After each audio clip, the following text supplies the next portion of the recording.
지난 주일 예배는 경기도의 한 수양관에서 예배를 드렸습니다. 그 수양관은 아주 큰 교회에서 운영하고 있는 수양관인데 주일 예배는 이제 그 교회하고 이렇게 영상으로 연결해 가지고 드리고 있었습니다. 그 교회는 아주 배울 게 많은 교회고 또 한국 교회에 여러 가지로 참 좋은 도전을 많이 주고 있는 그런 교회입니다. 그런데 이 교회가 지난 주일에 드린 예배는 아주 특별 예배, 나라를 위한 특별한 예배였어요. 그래서 주보에도 보니까 제일 앞면에 광복 69주년 광복절 주일 예배 이렇게 써 있었고, 그리고 태극기가 이제 그림으로 인쇄되어 있었습니다. 그래서 특별 예배라서 그런지 이제 예배가 시작이 되면서 성도들 다 같이 이렇게 세워가지고 애국가 1절을 부르게 했습니다. 그래서 저는 예배 시간에 애국가 부르는 거는 처음인데 저하고는 좀 맞지 않아요. 저는 예배 시간에 애국가 부르는 게 옳다고 생각하지 않습니다. 그래도 다행인 것은 강단에 태극기를 꽂은 교회도 있는데 그 교회는 태극기를 꽂지 않아서 모르죠. 본당에는 또 태극기를 꽂았는지 모르겠는데 어쨌든 그렇게 해서 이제 예배가 시작이 됐습니다. 그리고 교회 행사와 관련된 여러 가지 기도 제목들과 함께 이제 국가를 위해서 짧게 합심 기도를 했습니다. 근데 그게 끝이었어요. 우리가 보통 부활절이다 또는 성탄절이다 이렇게 특별 예배를 하면은 그 주제에 맞게 찬송과 설교가 이어져야 되잖아요. 그런데 전혀 그렇지 않은 거예요. 특별히 설교가 그날 광복절과 연관된 설교를 하는 분이 하나도 없었어요. 그 교회는 아마 7부까지 예배를 드린 것 같아요. 그래서 메인 설교자가 있고 여러 가지 부목사님들이 이제 설교를 하는 것 같은데 그 설교 본문과 또 제목들이 쫙 한 6, 7개 이렇게 나와 있었어요. 그래서 제가 하나하나 찬찬히 들여다봤는데 대부분의 설교가 가정이라든지 또는 개인 경건과 관련된 것이었지 국가와 관련된 것이 하나도 없더라고요. 그게 좀 안타깝습니다. 저는 그날 광복절 특별 예배다 그래서 뭔가 정말 필요한 메시지가 선포되는구나 이렇게 생각을 했는데 아니었어요. 그럼 제가 생각했어요. 이게 오늘 우리 한국 교회 현 주소가 아닌가. 우리 설교가 너무 교회 중심적이고 개인 경건 중심적이에요. 그러다 보니까 교인들이 한편으로는 이 성경 속에서 가르치고 있는 국가에 대한 올바른 지식을 전달받지를 못해. 그러다 보니까 그냥 TV, 신문, 그저 세상 이런 것들에 휘둘리고 좌우가 돼요. 그리고 다른 한편으로 보면은 이 국가의 일이라는 거, 이거는 믿음의 일이 아니고 이건 세상 일이다. 우리 믿음 생활하는 우리들하고는 관계없는 일이다. 내 일이 아니다. 내 신앙과 무슨 연관되어 있는 것이 아니다. 이렇게 생각을 많이 합니다. 그러나 여러분 한번 생각해 봐요. 우리가 지난 금요일이 69주년 광복절이었습니다. 이 광복절이라고 하는 것이야말로 국가의 문제가 얼마나 중요한 것인가. 우리 개인의 삶뿐만 아니라 우리의 신앙뿐만이 아니라 우리 자녀들의 삶에 있어서 얼마나 중요한 것인가 하는 것을 가르치잖아요. 우리가 그걸 뭐 이론적으로 배우기 이전에 우리 피부로 와닿잖아요. 광복절 그러면 벌써 그게 느껴지잖아요. 참 36년 동안 우리나라가 일제 식민지로 있었어요. 얼마나 수치스럽고 고통스러운 일이었습니까? 총칼을 앞세운 일본이 그야말로 무력에 의한 불의한 통치를 하면서 우리 아버지 세대, 우리 할아버지 세대, 우리 할아버지의 또 아버지 세대들이 얼마나 억울한 일을 많이 경험했어요. 얼마나 서름을 많이 겪었습니까? 나라를 잃은 민족의 서름. 어쩌다가 우리가 나라를 잃었냐 이거예요. 여러분 우리가 개인과 가정을 앞세우면서 국가 문제에 무관심할 때, 그리고 국가보다도 자기 이익을 앞세워가지고 국가에서 정한 법이라든지 이러한 것들을 무시하고 자기의 이익만을 챙기려고 할 때, 또 나아가서 국가에 대해서 무책임하고 무관심할 때 어떤 결과가 오는지, 그리고 이 국가가 잘못될 때 그것이 우리와 우리의 가정과 자녀들 얼마나 불행하게 하는지라고 하는 것을 이 역사가 가르치고 있어요. 그리고 그 국가에서 지도자들이 얼마나 중요한가. 100년 전에 우리 나라를 지배하고 있는 지도자들이 바르게 서 있었다면 그와 같은 수치스러운 일이 우리에게 있었겠습니까? 최근에 이 명량이라는 영화 여러분 보셨어요? 명량? 우리나라에 지금 최대 관객을 동원했다. 뭐 그게 어디까지 경신이 될지 잘 모르겠는데, 참 그 영화를 저도 봤는데 감동적이죠. 그 영화 속에서 우리는 다 쓰러져가고 풍전등화 같은 그 위기의 국가, 그 국가 국민들을 지키기 위해서 사력을 다하는 영웅 이순신 장군을 우리가 보게 됩니다. 영화로 만들다 보니까 뭐 조금 각색한 것도 있겠지만 어쨌든 역사 속에 실제했던 그 이순신 장군은 정말 훌륭한 분이에요. 그러면서 동시에 우리가 또 무엇을 보냐면은 그 전쟁의 와중 속에서 어떻게든지 이 좋은 장군이 전쟁을 잘할 수 있도록 도와주고 격려해주고 막 이렇게 해야 할 정치인들이 그를 모함해가지고 끌어들여가지고 죄인으로 만들어서 고문을 하고 감옥에 가두고 그렇게 했던 그 어리석은 왕과 부패한 조정, 그래서 우리가 보게 돼요. 그걸 보면서 왜 우리가 나라를 잃었는가 하는 것을 다시 한번 느낄 수 있었어요. 저랬구나. 저랬기 때문에, 저렇게 정치했기 때문에 결국 우리가 일본이라는 나라에 잡아먹혔구나 하는 생각이 드는 거예요. 여러분, 100년 전 못지않게 우리 역시 지금 굉장히 중요한 역사적인 시점 속에 여러분과 제가 살아가고 있습니다. 이 한반도를 둘러싸고 중국과 일본, 미국과 러시아, 다시 열강들의 패권 다툼이 재현되고 있어요. 그리고 이 강대국들이 다 교묘하게 남북의 분단을 이용하고 있습니다. 여러분, 우리 남북이 하나 되는 것을 원하는 나라가 없어요. 다 이 분단된 상황을 다 자기들에게 유리하게 사용하고 있어요. 참 우리 강복절이라는 게 우리로 하여금 36년 식민지에서 우리를 해방시켜준 큰 기쁨의 날이면서 동시에 분단의 아픔을 안겨준 날입니다. 그래서 69년 긴 세월 동안 우리는 남과 북이 분단이 돼서 서로 원수처럼 지내면서 살아왔어요. 그 분단이 우리 민족 속에 너무나 깊고도 큰 상처를 안겨줬습니다. 이제 우리가 이 열강들 사이에서 어떻게 평화적으로 남과 북이 다시 통일을 하느냐, 통일을 이루느냐, 여러분, 이게 여러분과 저에게 주어진 역사적 과제입니다. 근데 이게 너무 어려운 거예요. 만만하지 않습니다.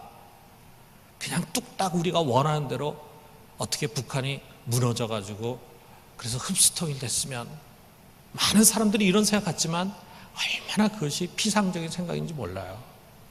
이게 많은 인내가 필요해요.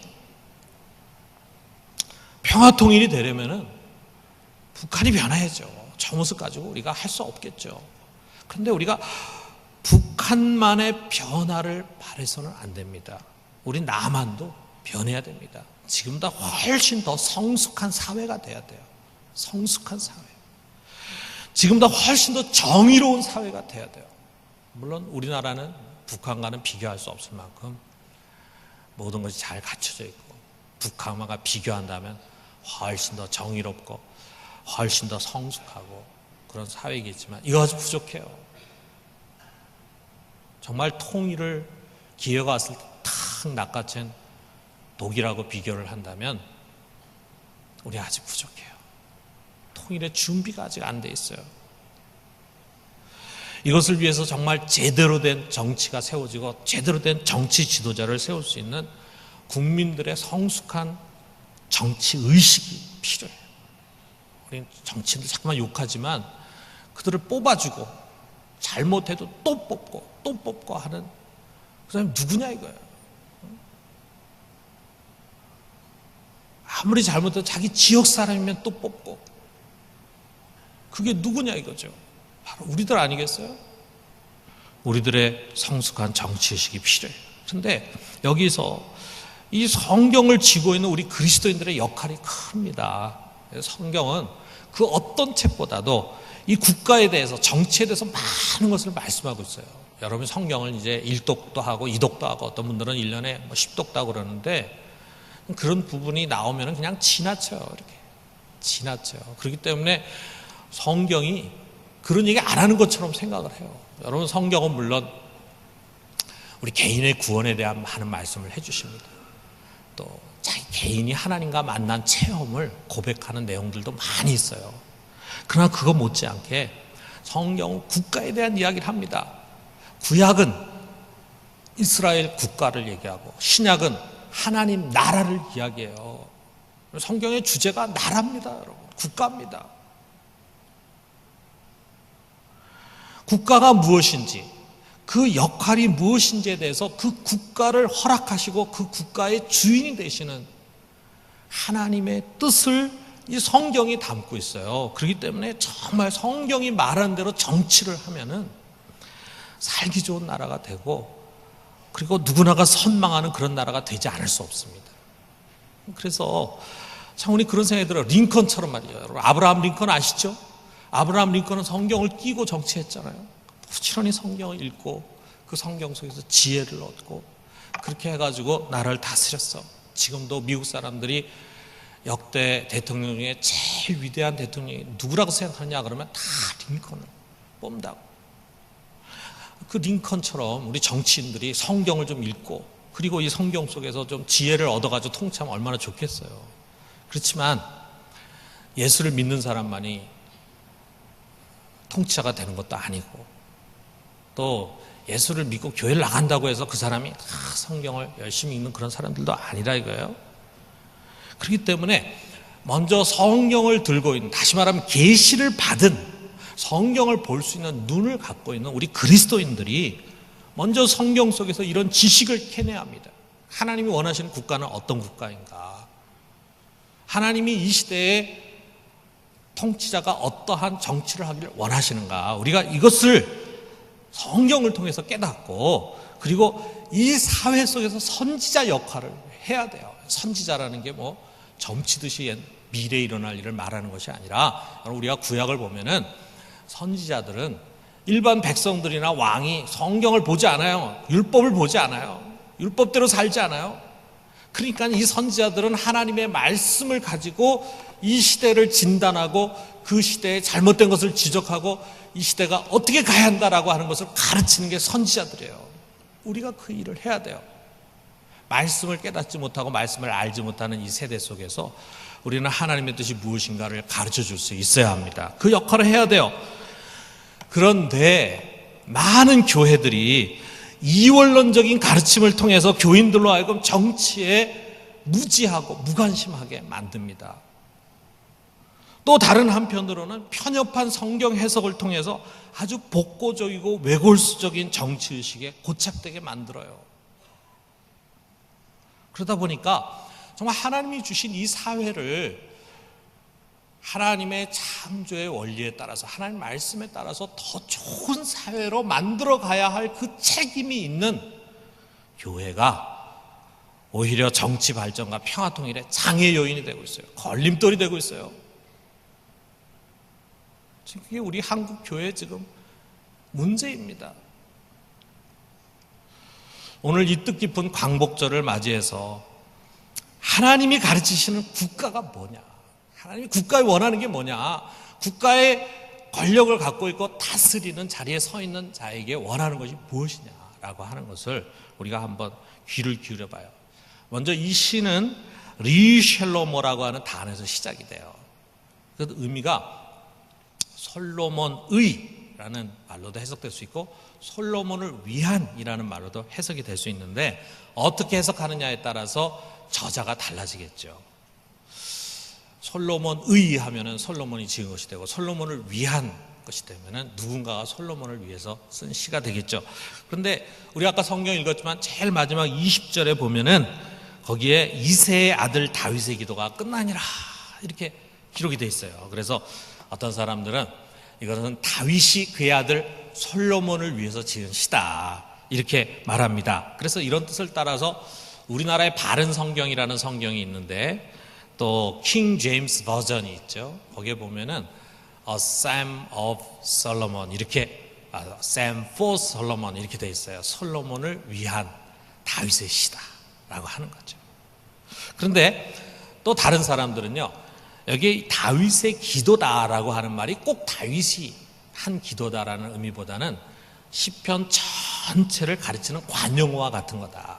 시편은 누가 지었냐 하면 우리 보통 다윗이 지었다 이렇게 이야기하지만 다 다윗이 저자는 아니죠. 그래도 일단 우리 시편 그러면은 다윗 이렇게 얘기한다 이거예요. 그러니까 이것은 하나의 관용어다. 그렇다면은 이 시는 솔로몬의 시 이렇게 해석하는 게 가장 자연스럽다 이 생각해요. 그래서 대부분의 성경, 우리나라 개정 성경이라든지 또는 NAS라든지 NIV라든지 이런 성경은 다 솔로몬의 시, Psalm of Solomon 이렇게 기록을 했습니다. 자, 그래도 어쨌거나 뭐 솔로몬이 지었건 다윗이 지었건 간에 이 시의 중심에 솔로몬이 있다고 하는 사실은 분명해요.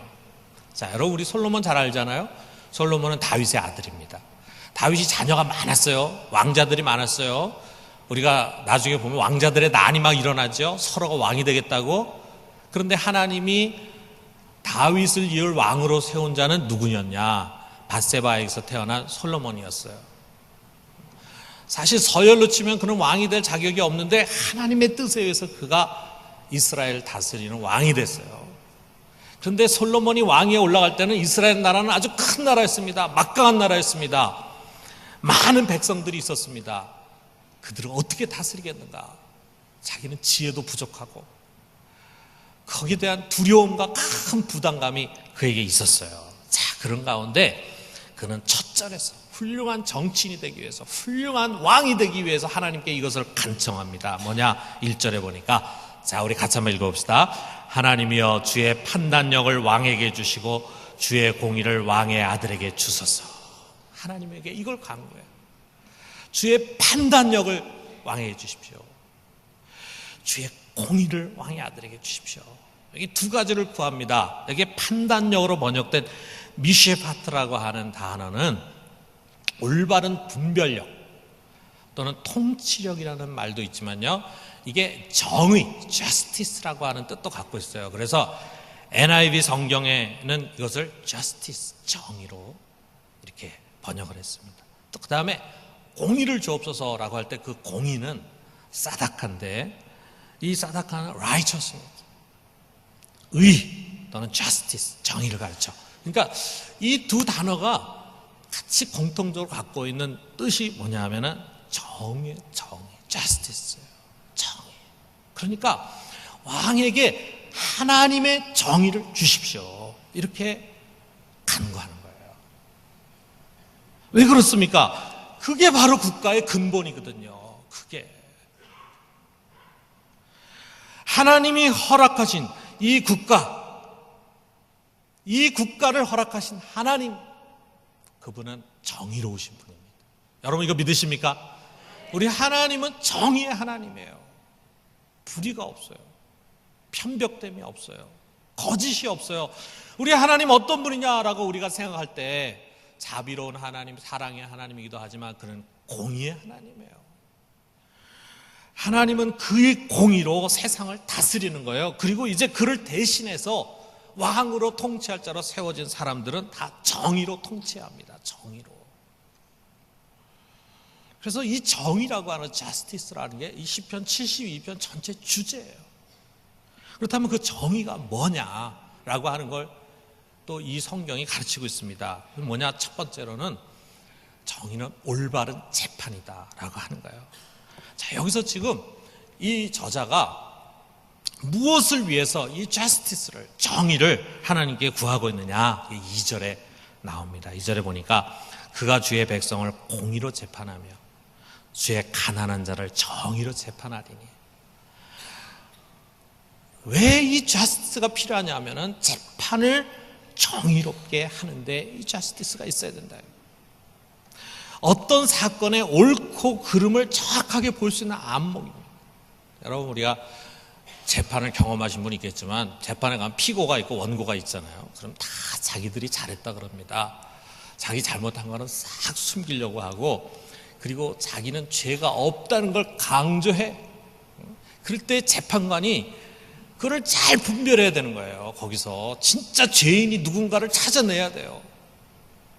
그래서 진짜 죄인인 사람에게 벌을 주고 죄가 없는 사람은 무죄 선고를 해야 돼요. 그래야지만 정의로운 재판관이 되는 겁니다. 그러니까 옳고 그런 것을 정확하게 볼 수 있는 안목이 있어야 되잖아요. 이게 통치자의 능력이에요. 이것이 흐려져 있는 통치자는 나라를 바르게 다스릴 수가 없습니다. 그럴 때 여러분, 이 솔로몬이 말이죠. 솔로몬의 이야기가 열왕기 상에 나오는데, 이 솔로몬은 왕이 되면서 이걸 정확하게 보고 있었어요. 대단히 지혜로운 사람이죠. 그가 일천번제를 하나님께 드렸잖아요. 그랬을 때 꿈에 하나님 그게 나타나가지고 내가 너에게 무엇을 주랴? 이렇게 물었습니다. 여러분, 하나님 꿈에 나타나가지고 내가 너에게 무엇을 주랴? 한 가지만 요구해봐라. 그러면 여러분 뭘 구하겠습니까? 지금 여러분 마음속에 턱 떠오르는 게 뭔가요? 해운대에 있는 아파트인가요? 자, 이 솔로몬에게 내가 너에게 무엇을 주랴? 하나님이 그랬을 때 이 솔로몬은 무엇을 구한지 아십니까? 열왕기 상 3장 9절에 보니까 이렇게 구합니다. 누가 주의 이 많은 백성을 재판할 수 있사오리까? 듣는 마음을 종해해 주사 주의 백성을 재판하여 선악을 분별하게 하옵소서. 지혜를 달라고 얘기하잖아요. 그리고 우리가 이걸 솔로몬의 지혜라 그러잖아요. 근데 솔로몬의 지혜라는 게 머리가 좋아가지고 공부 잘하는 그런 지혜가 아니에요. 우리가 어린 자녀들 놓고 이 아이에게 솔로몬의 지혜를 주시옵소서 할 때 그 부모의 머릿속에 생각하는 거는 이 아이가 머리가 좋아가지고 IQ가 좋아가지고 공부 잘해가지고 좋은 대학 가고 좋은 직장에 되고 뭐 이걸 생각합니다. 그때 여러분 보세요. 솔로몬이 구한 건 그런 지혜가 아니에요. 그의 지혜는 송사를 듣고 분별하는 지혜예요. 재판을 공정하게 할 수 있는 지혜예요. 옳고 그름을 잘 분별하고 죄인에게 벌을 주고, 그리고 죄가 없는 자를 무죄로 의인을 칭찬해 주고 라고 할 수 있는 그런 분별력을 달라고 하는 지혜였습니다. 근데 이 소원이 하나님 마음을 아주 흡족하게 만들었어요. 다시 말하면은 그가 하나님을 대신해서 이 나라를 다스릴 수 있는 통치자로서의 자세가 돼 있다. 우리나라의 대통령이 되는 사람들이 다 이런 소원을 가지고 대통령이 되는지 잘 모르겠어요. 만약에 무엇을 제일 원하십니까? 그럴 때 이 솔로몬과 같은 그런 대답을 할 수 있는 사람이라면 진짜 바르게 된 대통령이겠죠. 내가 이 복잡 다단한 사회 속에서 옳고 그른 것, 잘못하고 잘한 것을 바르게 잘 분별해서 억울한 자가 생기지 않도록 하는 지혜를 가졌으면 좋겠습니다. 이게 필요하다, 이게. 그래서 여러분, 우리가 잘 알잖아요. 이 솔로몬이 지혜로운 판결을 한 사례가 하나 소개가 되잖아요. 어느 날 갑자기 두 여자가 애 하나를 데리고 와가지고 서로 자기 애라 그러는 거라 얘기를 들어보니까 밤중에 서로 자기 애를 끼얹고 잤는데 한 애가 이제 아마 뭐 밟혀가지고 죽은 것 같아. 그러니까 이제 살아있는 아이가 서로 자기 아이라 그러는 거예요. 서로 자기 아이라 그러는데 그걸 어떻게 그걸 분별해 줍니까? 뭐 지금 같으면은 뭐 유전자 검사를 해가지고 금방 나오죠. 그런데 그 옛날에 뭐 그게 되겠어요. 근데 아직 어린 아이 얼굴 봐가지고 누구 닮았다라고 하는 걸 가지고 판결할 수 있겠어요? 안 되잖아요. 그런데 솔로몬이 뭐라 그럽니까? 야, 나는 모르겠으니까 할 수 없다. 공정하게 하기 위해서 이 아이를 반쪽으로 잘라라. 그래가지고 서로 나눠 가져라. 이렇게 합니다. 야, 정확했던 거죠.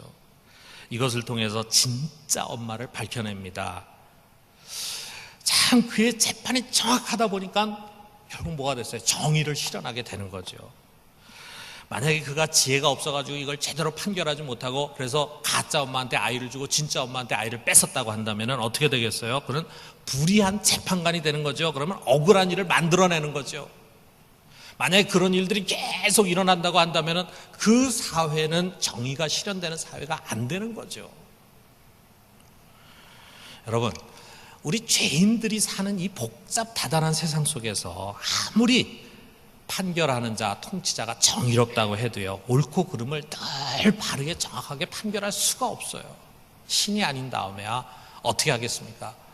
아주 훌륭하고 정말 정의로운 재판장이라 그래도 그 사람이 평생 그 판사가 재판할 때에 평생을 돌아보면 자기도 모르는 사이에 아마 잘못된 재판들이 아마 오심된 재판들이 있었을 것입니다.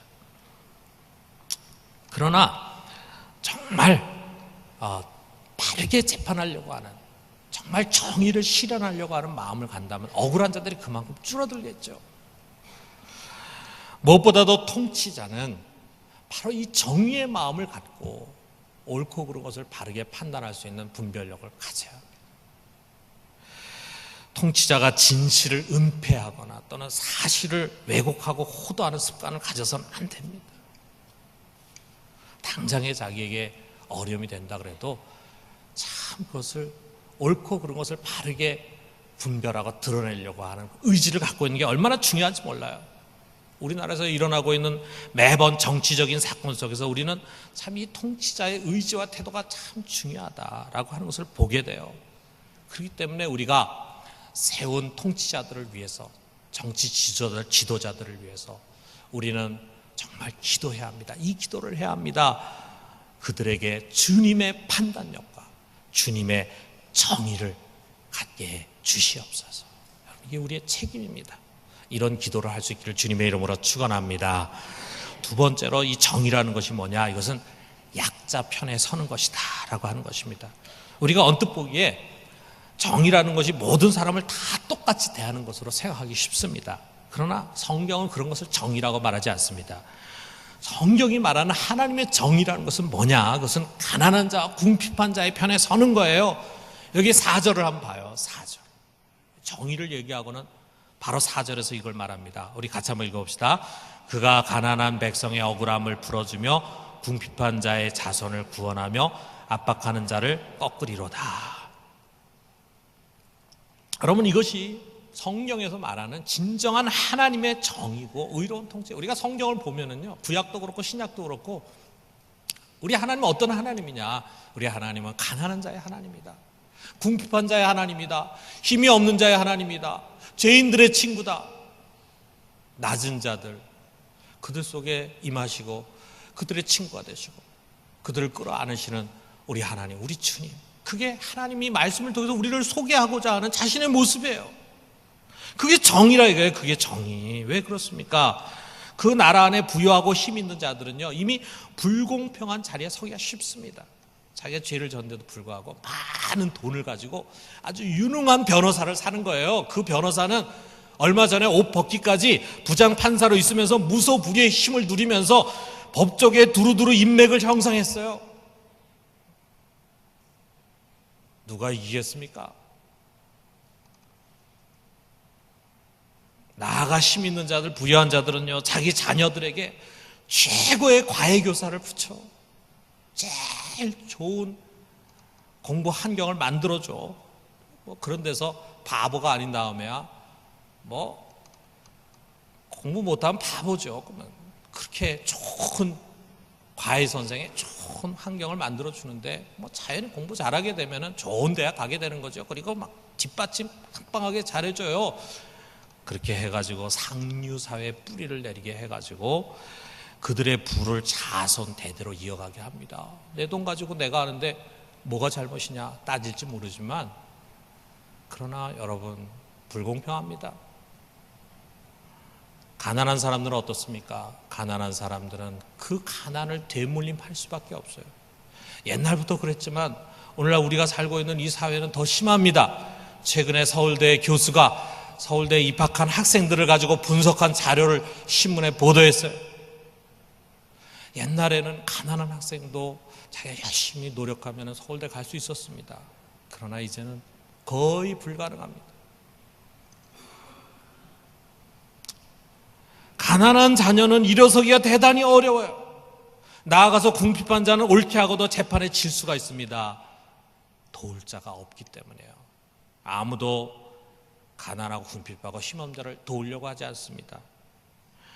그런데 국가의 공권력이라고 하는 것은 바로 이런 자들을 돕도록 하나님이 허락하신 것입니다. 여기 12절부터 14절을 보면은 같은 얘기가 반복돼 나옵니다. 그는 궁핍한 자가 부르짖을 때 건지며 도움이 없는 가난한 자도 건지며 그는 가난한 자 궁핍한 자를 불쌍히 여기며 궁핍한 자의 생명을 구원하며 그들의 생명을 압박과 강포에서 구원하리니 그들의 피가 그의 눈앞에서 존귀 여김을 받으리로다. 그가 누구냐? 왕입니다. 왕이 하는 일이 뭐냐?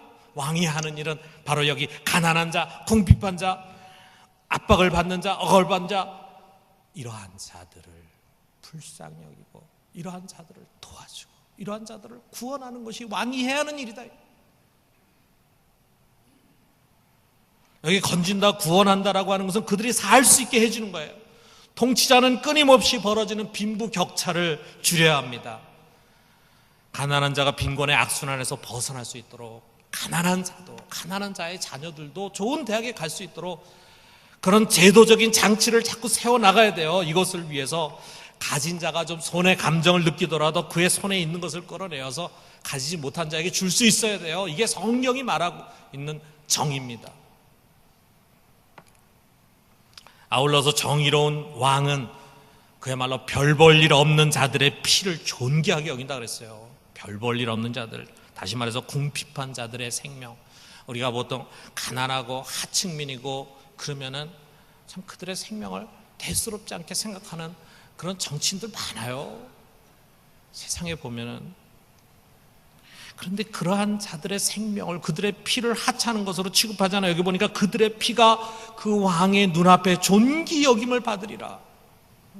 왕이 그들의 생명을 존귀하게 여겨요.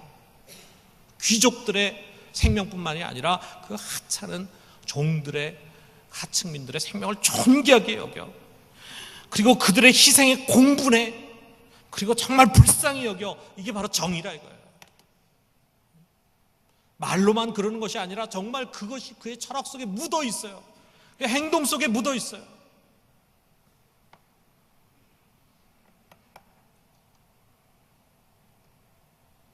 정의로운 통치자는 그렇게 한다는 것입니다. 이러한 정의가 살아있을 때 그 사회에 어떤 일이 일어납니까? 여기에 내용은, 그 뒤에 내용은 다 그것으로 꽉 차 있어요. 몇 가지 뽑으면 7절에 보니까 그의 날에 의인이 흥왕하여 평강의 풍성함이 달이 닿을 때까지 이르리로다. 의인이 그 사회 속에 많아집니다. 그리고 평화가 계속 이어져요. 또 11절에 보니까 모든 왕이 그의 앞에 부복하며 모든 민족이 다 그를 섬기리로다. 부국강병이 된다는 말이에요. 여러분, 부국강병되는 게 경제적으로 큰 나라가 되고 비싼 무기들 사와가지고 한다고 해서 부국강병 되는 게 아니라 정의로운 나라가 되면은 백성들이 하나로 마음이 합쳐져요. 나라를 위해서 목숨을 내놓으려고 해요. 왕을 위해서 헌신하려고 해요. 정의롭지 못하면은 마음이 나뉘어집니다. 힘이 없어집니다. 17절에 보니까 그의 이름이 영구하며 그의 이름이 해와 같이 장구하리로다. 사람들이 그로 말미암아 복을 받으리니 모든 민족이 다 그를 복되다 하리로다. 우리가 정말 복된 정치인을 세웠다. 그를 통해서 우리 모든 민족이 다 복받았다. 우리 민족뿐만 아니라 주위에 있는 나라들도 다 복을 받아. 이게 진정한 하나님 원하는 국가요 통치자입니다. 이 하나님의 정의를 잣대로 해서 재어볼 때 우리나라의 모습은 어떤가? 물론 과거에 100년 전, 50년 전, 70년 전에 비하면 훨씬 나아졌겠지만 이제 우리가 좀 더 나은 나라가 돼야 한다라고 하는 갈망 속에서 돌아보면은 근간에 일어난 사건들을 보면은 정말 정의에서 아직 멀어 있다라고 하는 것을 인정하지 않을 수가 없습니다. 어느 것 하나 깨끗하게 매듭이 지어지지 않아요. 그래서 국민들이 막 분노하고 그러면 그걸 달래려고 이런저런 제스처를 쓰는데 그 다음에 다시 또 잠잠해지면은 유야무야하고 다시 덮어버립니다. 교황이 왔잖아요. 교황이 왔는데 왜 이렇게 난리를 부립니까? 왜 온 국민들이 막 매달려가지고 마치 정의의 사도가 와가지고 자기들의 문제를 해결해 줄 것처럼 막 이렇게 합니까? 이거 비정상입니다. 그런데 이 비정상적인 모습들은요, 우리 사회, 특별히 국가 지도자들이 뭔가 정의롭지 못하다고 하는 것을 반증해 주는 거예요. 그들이 그 일을 해야 되는 거예요. 왜 교황이 와가지고 그 일을 하려고 합니까? 우리는 이 사회의 선지자로서 하나님의 말씀의 잣대를 가지고 이런 세상을 책망해야 합니다. 통치자, 권력자들의 판단력 부재와 정의감 실종을 책망해야 합니다. 그리고 다시금 통치자들에게 이 하나님의 미쉐파트, 판단력과 사다카, 정의를 주시도록 기도해야 합니다. 우리 부산종합교회 성도들은 누구보다도 이 나라를 사랑하고 나라에 대한 정치적인 책임의식을 갖고 있는 것을 저는 믿어요. 수없이 그러한 설교를 했습니다. 이제 69주년 광복절을 맞이하면서 정말 우리나라가 시편 72편에서 우리가 가르치는 바 정의로운 나라가 될 수 있도록 기도하고 또 함께 그것을 위해서 우리 자신도 노력하고 헌신하는 우리 모두가 되기를 주님의 이름으로 축원합니다.